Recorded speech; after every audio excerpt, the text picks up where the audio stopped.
Gareth stood awkwardly, shifting his weight from one foot to the other, unsure of how to fill the silence. The room felt heavy, almost suffocating. The weight of everything that had just happened, the tragedy that had unfolded, hung over them like a dark cloud. He swallowed hard, trying to find the right words, but nothing felt sufficient. "I'm sorry," he finally managed, his voice almost a whisper, as if the words themselves were fragile. Penn's gaze was locked onto his, unwavering and intense. Her stare wasn't just direct, it felt like it could see through him, exposing every doubt, every insecurity he had. Her face, expressionless, was as still as a stone, as if she was guarding her emotions behind a wall. She didn't blink. The silence stretched between them for what felt like forever. Finally, after a long moment, her shoulders sagged just a little. Her posture, so rigid before, softened ever so slightly as her eyes dropped to the floor. She sighed, a sound filled with exhaustion. "It's fine." "I guess," Penn said, her voice almost as quiet as his had been. "I suppose I can't really blame you."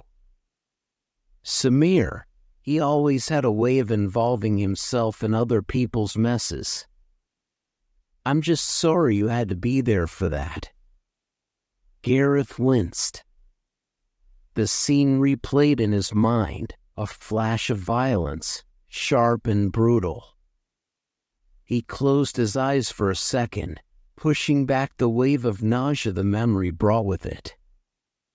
It was, well, I don't think it needs to be said, but brutal is the word that comes to mind. "I'm so sorry you had to go through that, Penn." Penn's shoulders tensed slightly at the mention of it.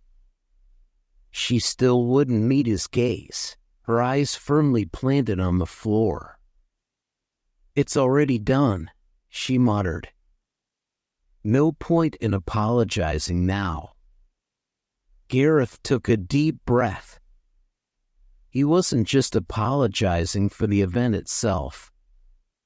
There was more he needed to express, but the words were hard to find.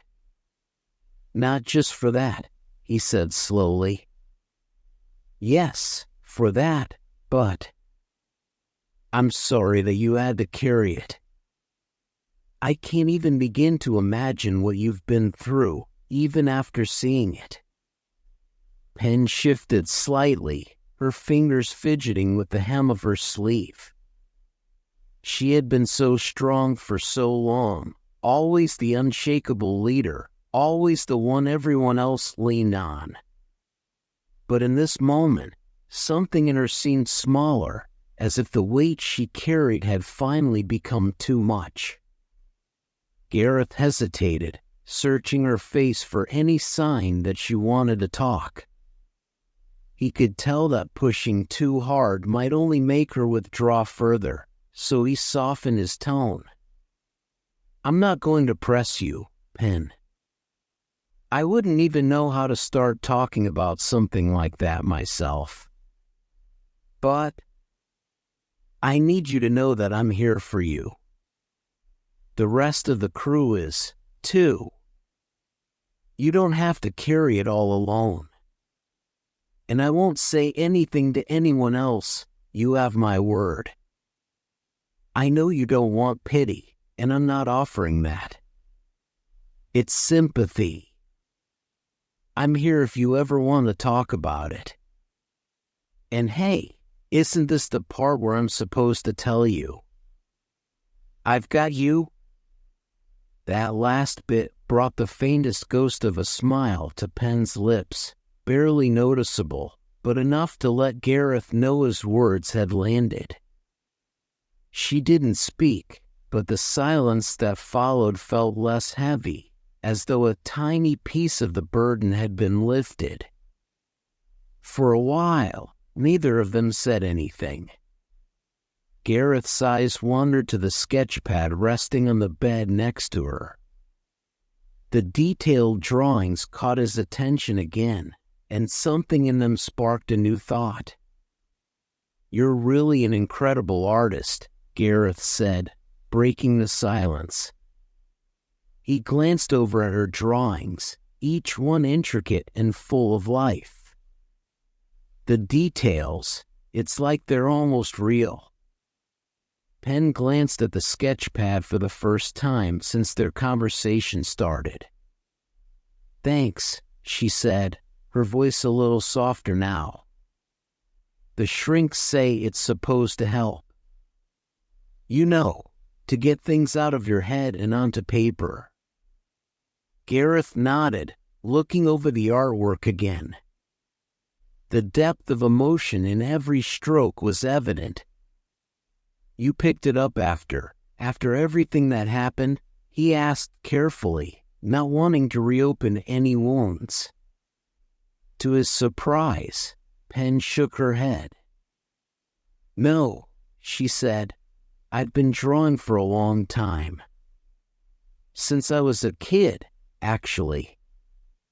It started with graffiti, tagging buildings and walls. Not the most legal hobby, I know," she added with a hint of a smile. "But when I joined the military, I had to switch to something more acceptable. A sketchpad and pencil are a lot easier to carry around, too." Gareth chuckled lightly. "It's clear you've put a lot of work and passion into these. And I've got to say, I appreciate the flattering portrait of me." Penn let out a soft laugh, her first real one of the night. "Flattering, huh? Glad you think so. And thanks for not calling it talent. I've always hated when people say that. Like, 'Oh, you're so talented,' like I didn't earn it through hours of practice."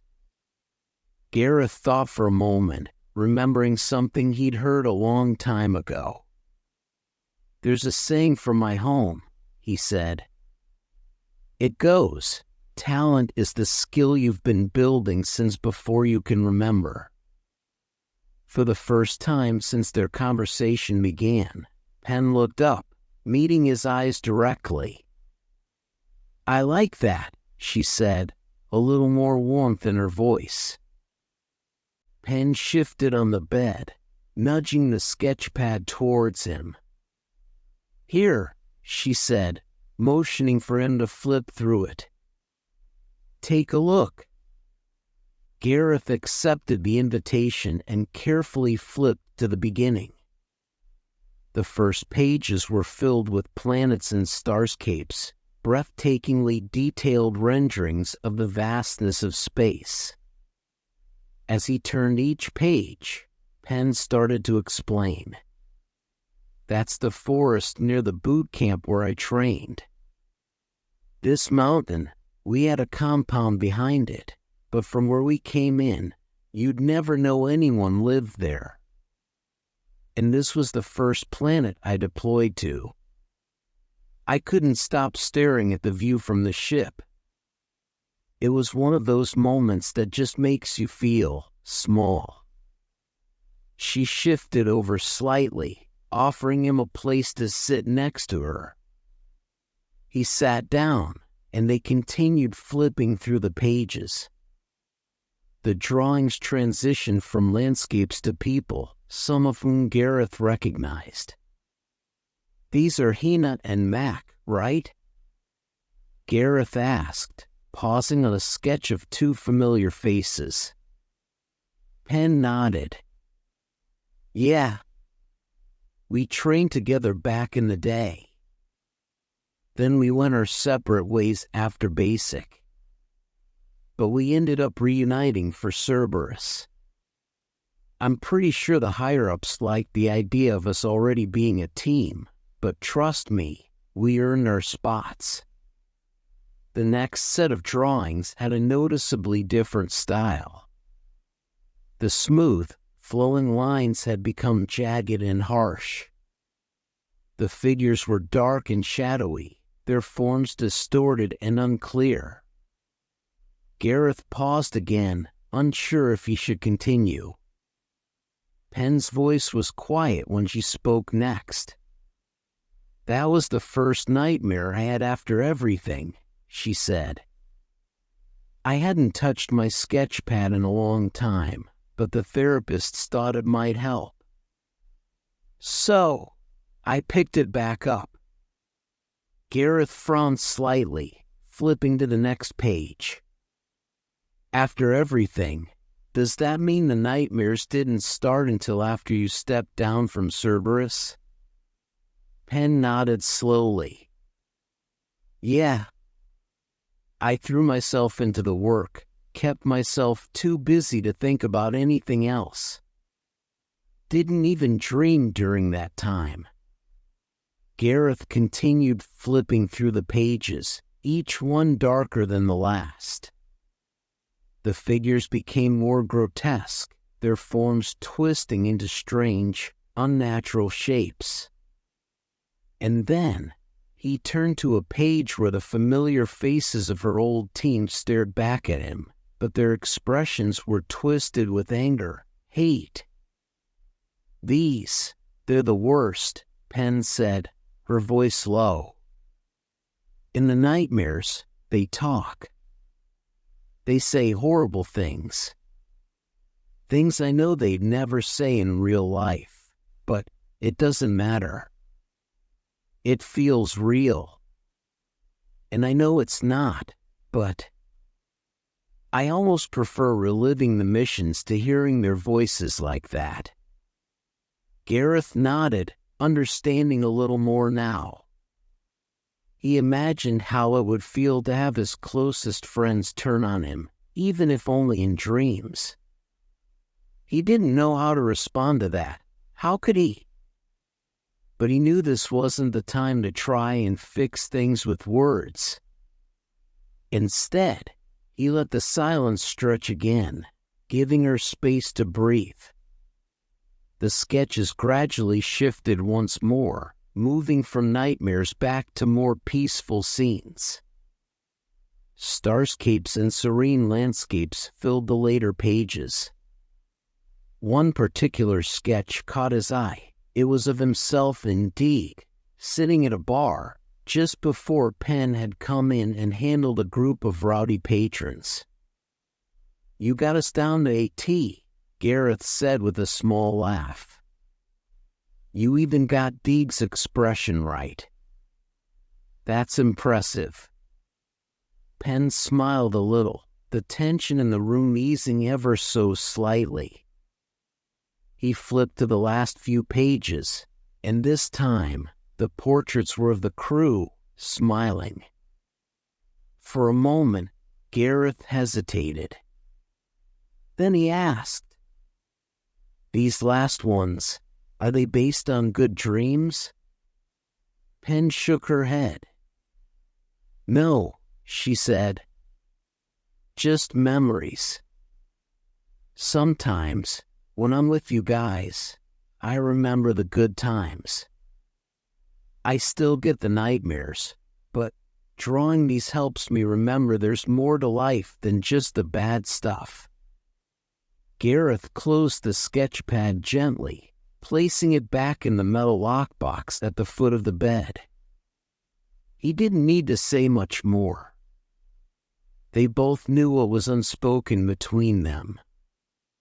After a long pause, Gareth grinned.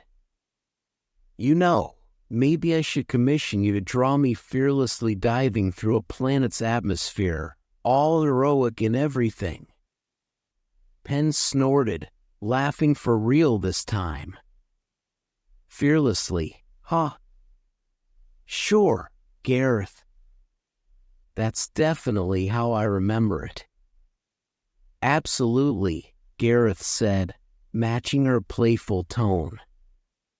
"Fearless. Heroic. maybe even invincible. Pen rolled her eyes, but the smile stayed on her face. They shared that moment, and it was enough. No more words needed.